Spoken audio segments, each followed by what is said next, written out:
Hi there. Today I'm just sharing a little bit about some wild spring edibles and medicinals that I found on our property in my wild garden bed.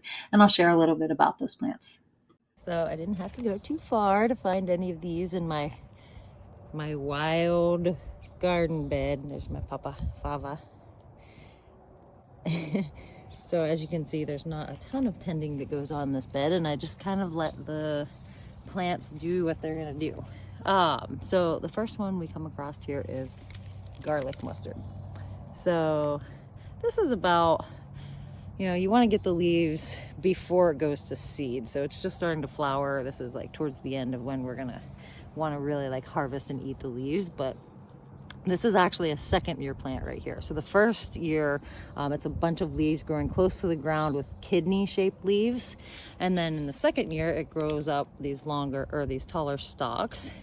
And as you can see, the leaves become more heart shaped in the second year. And you can tell it by its flowers as well. It's 4-petaled flowers. Here's a better one. So garlic mustard actually came from Asia. It's an invasive plant to North America, and it's actually a quite pervasive plant here as well, at least in certain areas. And you can use these leaves like you would use any leafy green, and they have a slightly spicy, like garlicky, mustardy kind of flavor. You can pick them right off the plant and eat them. Just make sure, of course, like with any wild harvesting you're doing, you're getting it from somewhere where the soil is clean and it's not right by a road or anything, or a railroad or anything like that. So yeah, you can use these soups in leaves, salads. You can make a pesto of them, which I might take a shot at doing today, actually. And then the other great thing about garlic mustard is it's actually an antiseptic as well. So you can use it directly on wounds, the leaves, and you could also make a tea of it. People use it for mouth ulcers or for when you have a scratchy sore throat or cough. So that antiseptic quality. And it also has a lot of vitamin C, so more vitamin C than oranges, a wild source of vitamin C. I just wanted to add about garlic mustard. Once it actually goes to seed, it gets these long seed pods, and you can use those seeds to actually make an actual mustard as well, with a really like wild, like spicy kind of taste. And then also, you can harvest the roots and grind them up to make kind of like I guess you would call it a paste. Yeah, you would make a paste. It's kind of similar to horseradish. It is a spicy paste as well. And then right here beside it, we have some dock growing, I believe. We move that out of the way. Of course, there's our buddy, the dandelion, and the dandelion's leaves, which right now in the spring, the leaves are really, what we're after. A good, they're great for your liver. They're gonna help your body to detoxify a little bit. So part of the way that they do that is the leaves, actually, you can see some more of them. The leaves are actually diuretic to some degree. So not only is it, kind of supporting the liver, I mean, the root is I would say more strongly liver cleansing, or it's basically supportive of the liver, so the liver can move more toxic things out of the body through that support that it lends it, and it increases its function.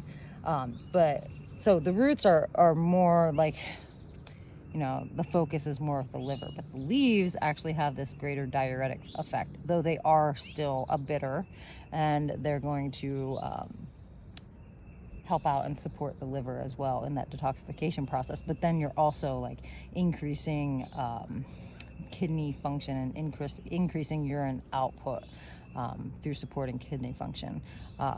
So you're able to flush those things being removed by the increase in liver function as well. And then people also make, great wine out of the dandelion flowers themselves, and I've even seen people make tea of it or make vinegar. I've made vinegar of the dandelion flowers before.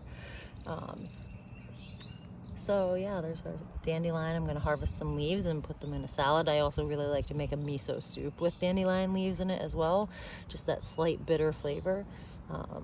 Yeah, it's a flavor that we're missing in our diets. And it's kind of the opposite of sweet. So, you know, sometimes when we're craving sweets, that's what we're actually craving.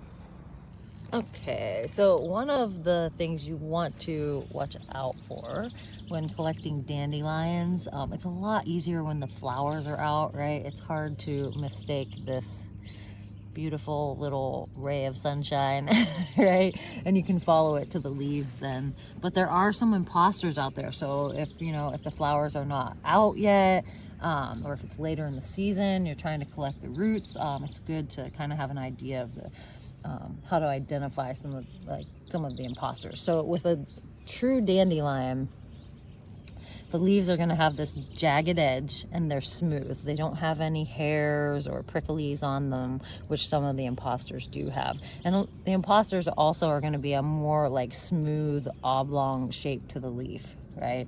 So yeah, you want to look out for that jagged edge, the smoothness of the leaf. Let's see here. I'm gonna sacrifice one of these flowers. Thank you, baby. I appreciate you. So the flower stems also, there's only one flower on top and they have a hollow stem. There you go, you can see it there. Okay, so that's how the imposters will have a more like solid stem, and some of them have, you know, multiple flowers at the top of that stem as well. So there's our beauty. I'm gonna pop that in my salad today. Only take what we need, of course. But yeah, I'm definitely looking forward to making some soups and putting some dandelion greens in my salads. It's a really great detoxifying thing to do in springtime. Nature offers us these plants that help us just kind of move out the gunk after winter. And dandelion is a great ally. So again, you know, when you're harvesting, you want to make sure that you're getting them from somewhere that you know no one has been spraying to try to kill these beautiful plant allies, right? So there's nothing wrong with letting these buttes grow in your yard. It's actually, you know, beneficial not only for insects but for us as well.